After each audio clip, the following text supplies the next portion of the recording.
Hi guys, and welcome to this week's Wake Up CX. This week I'm going to do a slightly controversial topic.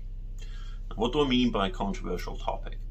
Well, the reality is, it happens and we do it, but people try to shy away from this element of our industry. Contact centres are perceived to be a very negative environment where people aren't really treated well and, you're churned through the business. You're treated like a number, not like a person. And, it's got a bad reputation. And it's not true, but at the same time, there are elements of that are true. So how do we do this? Firstly, let's start off with the basic understanding that all people are individuals. They all have their own strengths, their own weaknesses, and they need to be treated as such. Now, we have team leaders, quality analysts, coaches, all the rest of it, designed to treat people like individuals. It's important that we treat these people like individuals, that we develop them, we grow them, we build the skills they need to succeed. But at the same time, you've got your MI analysts, your business planners, your resource planners, those types of people that need to be a little bit more analytical. That doesn't mean they don't still recognize the strengths of these individuals, but when it comes to planning in a contact center, there's a huge amount of numbers involved. So we can't treat everyone as equal individuals. Everyone needs to be given their own individual weighting and a number. And this is where people start to hate this side of the business because they don't want to attach a number to an individual. Right, you're a 1, but you're a 1.5. And that's not okay. People find that quite offensive and they start to think, but you're mistreating these people. And it's not at all like that. It's just a mathematical tool to allow us to properly plan for the week, the month, the year ahead. So what do I mean by the staff weighting system?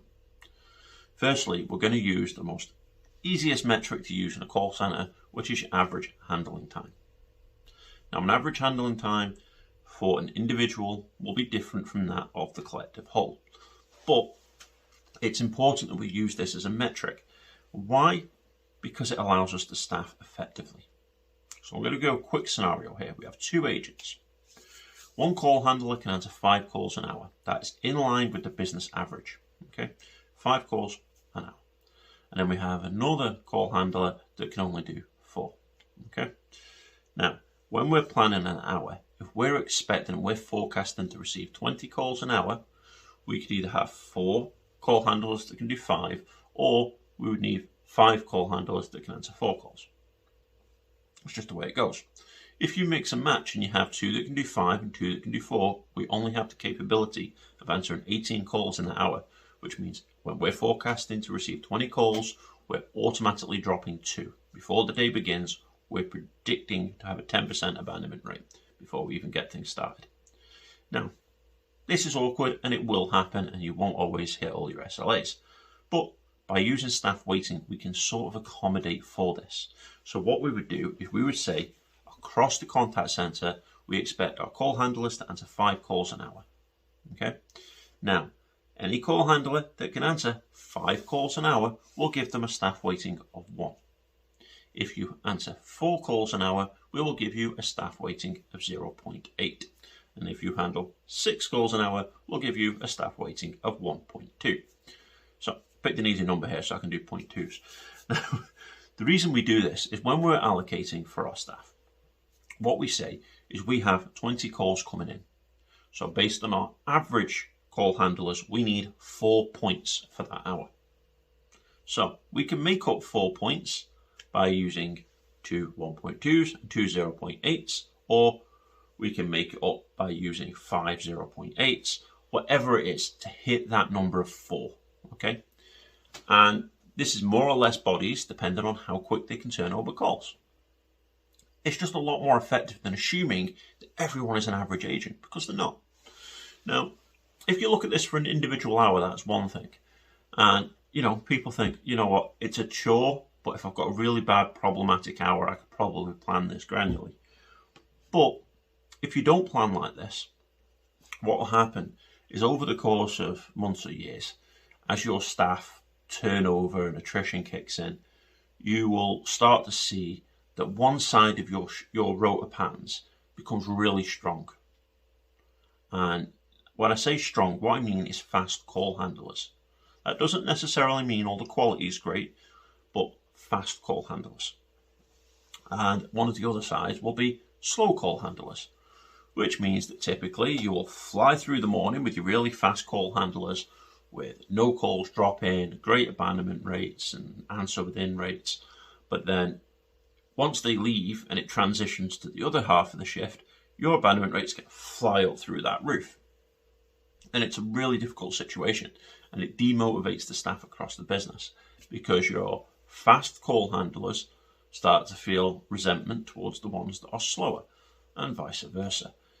If you're starting your shift and you're doing great, and then you come in the next day and find out they all missed the targets, you get annoyed. Why did they throw that away? What were they doing? This will happen as well when you've got team leaders, business planners, and all the rest of it overseeing this, and they will start to resent each other within the teams. We left you in a great position. Why did it go to hell? What were you doing? And it's the same way the other way around. If you've got your slow call handlers in the morning, people are coming into their shift knowing they've got a firefight for the next 8 hours just to try and salvage something. And more often than not, it's a lost battle they can't win. And it will build resentment and issues within the team. Whereas if we actually agree that we need to be a bit more granular and a bit more analytical about our planning and how we structure things, we can fight many of these fires before they begin. We can start building in things like sickness and attrition into our forecasts and into our staffing projections so that we're better suited to fight these battles.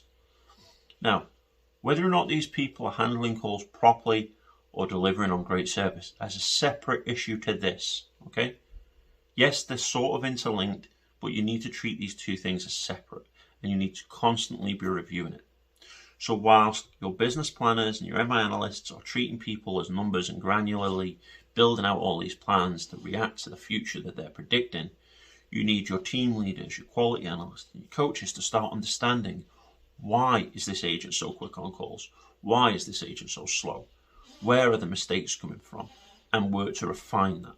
And as they work with these call handlers to improve their skills and bring them closer to a baseline number, the MI analyst and the business planners will adapt and they will adjust their models. They will give the staff the new number and they will make any adaptations they need to rotas and plans and all the rest of it. But this is important. It's part of having that symbiotic relationship where everyone in the contact center works together towards a common goal.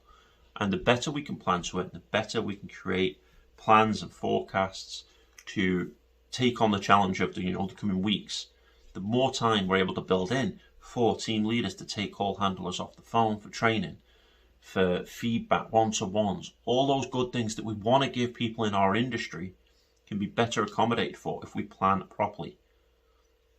Now, this is, again, a huge topic, and it's a bit of an awkward one for you to try and take via a video, especially when I'm not throwing numbers and tables and all up on the screen. I may do something a little bit more formal, maybe a handout or something for this later on, but I hope right now it can at least explain that treating people as numbers sometimes is not a negative thing. It can be done with the best of intent. Yes, people are individuals, yes, people are great, and yes, we want people to flourish, but treating them as a number can be a stepping stone to achieving that goal.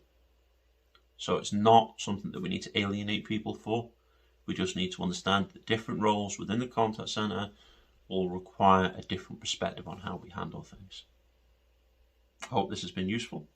I shall see you next week.